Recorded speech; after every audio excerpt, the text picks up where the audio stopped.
Assalamualaikum warahmatullahi wabarakatuh. Perkenalkan, nama saya Habib Anggoro Pratama Firmansyah dengan NIM 202214500133. Kali ini saya akan mempresentasikan sebuah materi yang bertemakan PGRI dan pergerakan guru di era reformasi. Baik, langsung saja kita ke pembahasan yang pertama, yaitu ada pergolakan reformasi dan transisi demokrasi. Yang pertama ada era reformasi. Masa reformasi adalah masa perubahan dari masa sebelumnya. Yang kedua, terjadinya perubahan format politik atau transisi. Definisi transisi ini adalah suatu masa pemilihan kekuasaan dari kekuasaan non-demokratis ke kekuasaan demokratik atau otoritarian ke sistem demokratik. Selanjutnya yang ketiga ada perdebatan politik transisi. Perspektif transisi menuju demokrasi mendominasi debat interpretasi perubahan politik di Indonesia. Selanjutnya yang keempat ada perubahan politik nasional. Pasca pemilu 1999 menunjukkan sejumlah perubahan baik positif maupun negatif. Pembahasan selanjutnya, reformasi perjuangan PGRI era reformasi. PGRI era reformasi ditandai dengan runtuhnya rezim Orde Baru. Era reformasi ditandai dengan runtuhnya sebuah rezim Orde Baru yang otoriter. Setelah Orde Baru tumbang, maka perubahan menjadi pilihan pembangunan bangsa. Era perubahan itulah yang dikenal era reformasi. Perjuangan PGRI pada masa reformasi ini meliputi bidang keorganisasian, kesejahteraan, ketenagakerjaan, perundang-undangan, reformasi pendidikan nasional, serta kemitraan nasional dan internasional. Baik, yang pertama ada Kongres 17 Lembang, Bandung tanggal 25 sampai 28 November tahun 1998. Yang kedua ada Kongres 19 di Semarang tanggal 8 sampai 12 Juli tahun 2003. Terus yang ketiga ada Kongres ke-20 di Palembang, Sumatera Utara tanggal 30 Juni sampai 4 Juli 2008. Yang keempat ada Kongres ke-29 ada di Senayan, Jakarta tanggal 1 sampai 5 Juli 2013. Hasil dari Kongres ke-21 ada 3 hal penting, yaitu ada politik nasional, pendidikan nasional, dan pendidikan ketenaga pendidikan. Selanjutnya ada tuntutan perubahan Sisdiknas. Sistem pendidikan nasional merupakan satu keseluruhan terpacu dari semua satuan dan kegiatan pendidikan yang saling berkaitan untuk mengusahakan tercapainya tujuan pendidikan nasional.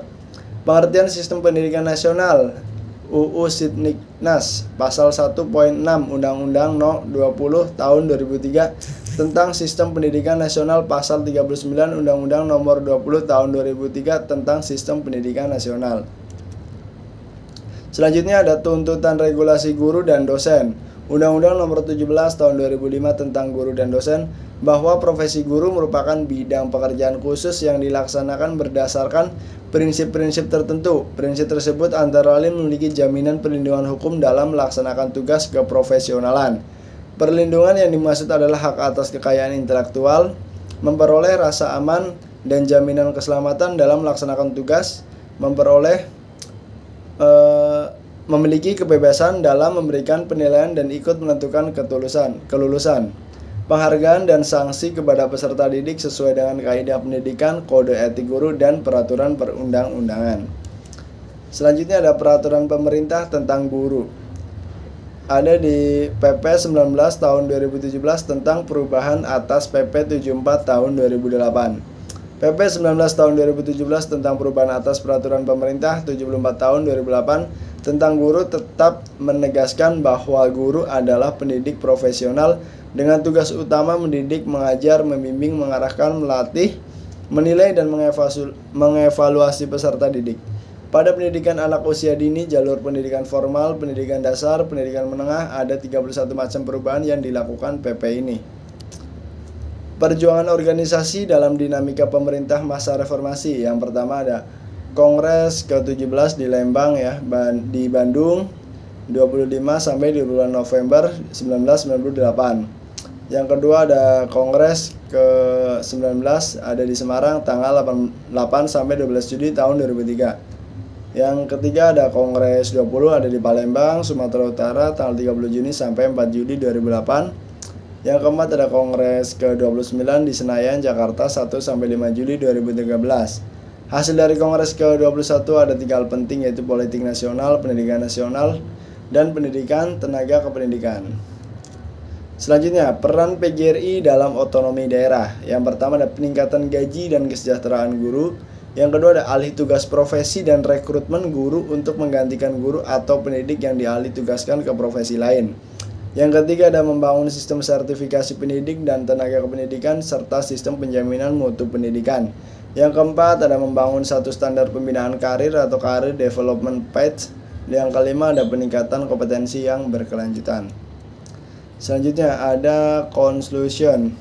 PGRI sebagai organisasi yang bersifat kemitraan pihak legislatif DPR RI dan MPR RI. Nah, terus ada pihak eksekutif, itu ada Desdiknas dan lembaga terkait.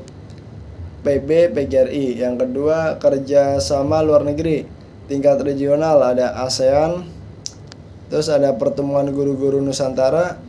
Tingkat internasional ada konferensi ILQ UNESCO, Education Men's S, dan bentuk kerjasama PGRI dengan luar negeri. Bentuk kerjasama PGRI dengan luar negeri, 9 mahasiswa IKP PGRI Semarang praktik mengajar di Malaysia. Sekian presentasi dari saya, Habib Anggoro Pratama Firmansyah.